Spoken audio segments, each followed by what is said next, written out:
Assalamualaikum warahmatullahi wabarakatuh. Apa kabar semua pagi ini? Sehat ya?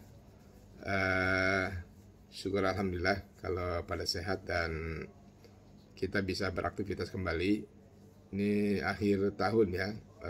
Biasanya long holiday. Jadi masing-masing semua kita sedang mempersiapkan untuk kegiatan liburan, dan saya yakin semua kita juga sudah menyiapkan bahan-bahan, khususnya edisi terakhir dari perkuliahan kita. Di pekan ini kita akan melanjutkan sesi terakhir sebetulnya seperti yang saya sampaikan pekan lalu, yaitu saya akan mengambil nilai pada pekan ini. Bagi Anda yang sudah menyiapkan review jurnal, 5 jurnal tambahan setelah UTS, maka Anda boleh membuat laporan, membuat report, dan saya akan mengambil untuk bahan penilaian saya di akhir semester. Tapi sebelum itu saya akan memberikan juga beberapa materi tambahan ya, karena materi seminar IT ini adalah salah satu cara supaya Anda siap untuk ikut serta dalam kegiatan tugas akhir. Maka beberapa hal harus kita kuatkan dalam bentuk praktek atau kegiatan secara langsung, presentasi, sebelum Anda diuji atau sebelum Anda presentasi di depan para penguji sekalian. Pada hari ini tema kita adalah 4 cara meyakinkan orang lain saat presentasi. Ya, yang pertama yaitu tampil dengan antusias. Ya, jadi pada saat Anda melakukan presentasi, khususnya presentasi tugas akhir, Anda harus tampil dengan penuh antusias. Ya, Anda menampilkan antusiasme bahwa Anda ingin menyampaikan sesuatu yang penting kepada mereka. Itu yang saya kira harus penting disampaikan kepada audiens. Dalam hal ini ketika Anda akan melakukan presentasi, Anda sangat antusias dengan apa yang sedang Anda sampaikan. Misalnya Anda ingin membahas kemarin saya kutip salah satu dari materinya Yosafat ya, yaitu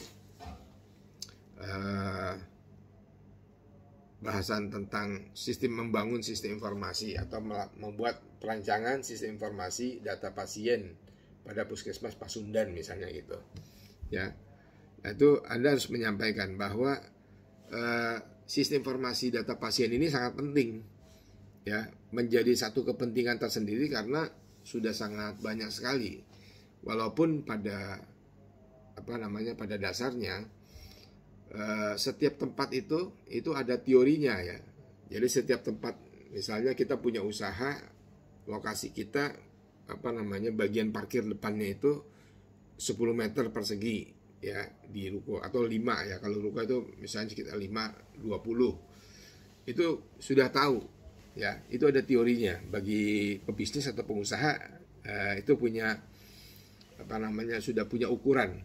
Kalau lokasi sekian ya, parkirnya, kemudian gedungnya sekian, 1 lantai atau 2 lantai atau 3 lantai, berapapun itu sudah kelihatan ya. Ini pendapatan hariannya berapa, itu bisa kelihatan gitu ya.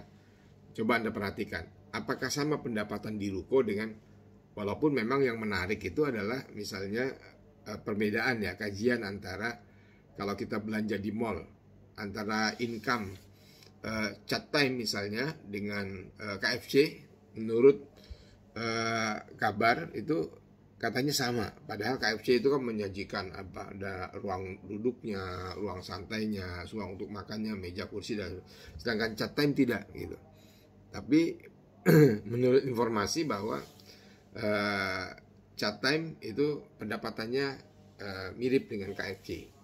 Nah, tapi kalau untuk ruang di luar ya, itu sudah ada ukurannya, termasuk misalnya rukonya itu beton atau rukonya itu dari kayu gitu. Nah, itu sudah ada hitung-hitungannya. Bagi pebisnis itu sangat mengerti. Nah, itu yang dimaksud ya. Jadi Anda harus menyampaikan ya informasi itu atau presentasi itu dengan penuh antusias, jangan terkesan cemberut gitu.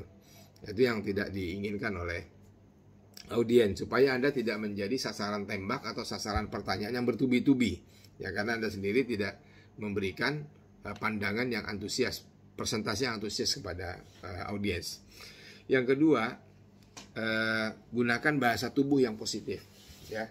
Bahasa tubuh yang positif itu ya smile misalnya, kemudian meyakinkan, ya, boleh Anda sambil menggerakkan tangan seperti ini, dua-duanya atau satu, ya, menunjuk ibu jari, ya, telunjuk dan seterusnya itu, ya, jangan memberikan bahasa tubuh yang negatif, ya. Misalnya isyarat-isyarat yang orang berpandangan bahwa itu tidak baik, misalnya menunjukkan jari kelingking gitu. Itu apa maksudnya gitu? Bahasa presentasi tato Anda begini, itu tidak dibenarkan. Jadi perlu menampilkan bahasa tubuh yang positif, ya.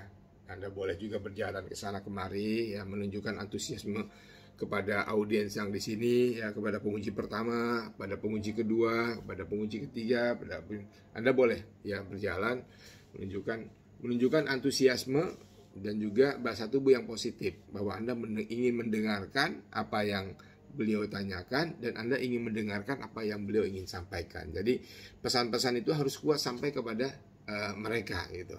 Jadi sekali lagi bahasa tubuhnya juga harus positif. Apa yang tadi Bapak sampaikan saya kurang terlalu mendengar, ya, mohon maaf sebelumnya Pak, karena mungkin Anda pakai kerudung atau Anda pakai jilbab sehingga tidak terlalu mendengar dengan baik gitu. Nah, itu Anda sampaikan, ya, bahasa tubuh yang positif. Anda mengakui bahwa Anda tidak mendengar, atau Anda mengakui bahwa Anda tidak belum konsentrasi pada saat beliau menanyakan dan lain sebagainya. Itu jadi satu yang penting. Kemudian yang ketiga, menghindari bergumam, ya. Jadi pada saat presentasi itu jangan bergumam, ya, karena bergumam itu kesannya Anda tidak siap, atau mungkin Anda dianggap melecehkan, atau dianggap Anda tidak memberikan perhatian yang cukup terhadap pertanyaan-pertanyaan atau yang lainnya, ya, misalnya gitu. Kemudian Anda sendiri mungkin banyak sekali, ya, gumam-gumam yang disampaikan, yang kemudian membuat para audiens itu merasa bosan dengan gumaman Anda gitu. Nah, Anda mungkin pernah melihat, ya, orang tampil karena gugup, ya, karena tidak siap, ya, atau pengetahuannya kurang, ya, kurang membaca, kurang siap dan lain sebagainya. Itu biasanya begitu.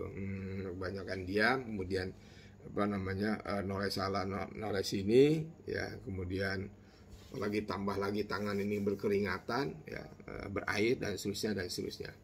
Itu juga harus dihindari. Yang keempat, sampaikan penutup kata yang kuat, ya, yaitu ajakan untuk bertindak. Misalnya dari kesimpulan saya ini, ya, bahwa sistem informasi data pasien, saya kira ini sangat penting, ya, untuk dibuat. Dan inilah salah satu kenapa saya tertarik dengan Puskesmas Pasundan, karena saya lihat cukup banyak masalah-masalah yang mereka hadapi. Saya sebagai orang IT tergerak gitu untuk memunculkan sebagaimana saya ketika berbicara di Balitbangda itu sangat antusias, ya, untuk menyampaikan ide-ide dan gagasan bagaimana Balitbangda ini bisa mengumpulkan seluruh periset, ya, di Kalimantan Timur ini supaya mereka difasilitasi, dan Balitbangda juga tahu apa hasil-hasil produk asli orang Kalimantan Timur yang mereka banyak melakukan riset seperti di universitas negeri maupun di swasta seperti STIMIK. Nah, kita banyak produk-produknya, hanya saja nggak banyak yang mengetahui, ya, sehingga mungkin tidak terasa, belum ada support dari pemerintah, ya. Bahkan pemerintah cenderungnya maunya ngambil aplikasi atau programmer dari luar, ya, karena merasa kalau dari perguruan tinggi ini sangat hebat aplikasinya atau sangat baik dan lain sebagainya, padahal dari resources sumber daya Kaltim sendiri itu sangat banyak sekali, hanya saja tidak diberikan kesempatan atau tidak diberikan. Misalnya ini kan hal yang sepele ketika mendatangkan lebar data atau broadband sekitar 200 Mbps. Mana ada di Kalimantan Timur ini OPD yang punya broadbandnya atau lebar datanya sekitar 200 Mbps. Nah ini kalau seandainya kita mau, kita bisa pesan ya ke provider yang ada di Kalimantan Timur, atau kita masang ya sesuai dengan bagusnya ini begini aja. Ini memang masalahnya adalah masalah knowledge, pengetahuan dari leader di setiap instansi dinas atau OPD yang ada. Makanya kelihatan kurang berkembang. Kenapa? Karena dia hanya mau mendengar masukan orang dari luar Kalimantan Timur. Nah itu salah satunya. Jadi kita menyampaikan ajakan, maka gunakan seluruh sumber atau potensi yang ada di Kalimantan Timur ini. Dosennya, ya mahasiswanya kita libatkan. Buktinya mahasiswa-mahasiswa kita atau kampus TIMIK didatangi oleh mahasiswa dari luar sekedar untuk melakukan mereka ini adalah peserta student exchange ya di kampus TIMIK. Mereka mengambil mata kuliah tertentu dan ini yang kita tawarkan juga kepada publik. Inilah barangkali beberapa poin yang ingin saya sampaikan dalam bagian akhir dari perkuliahan kita.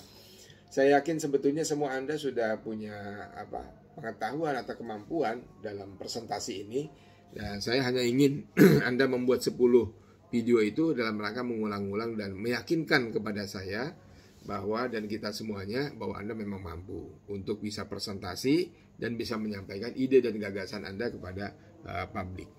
Demikian saya kira sebagai salah satu pengantar dari perkuliahan ini, dan saya yakin Anda bisa melakukannya.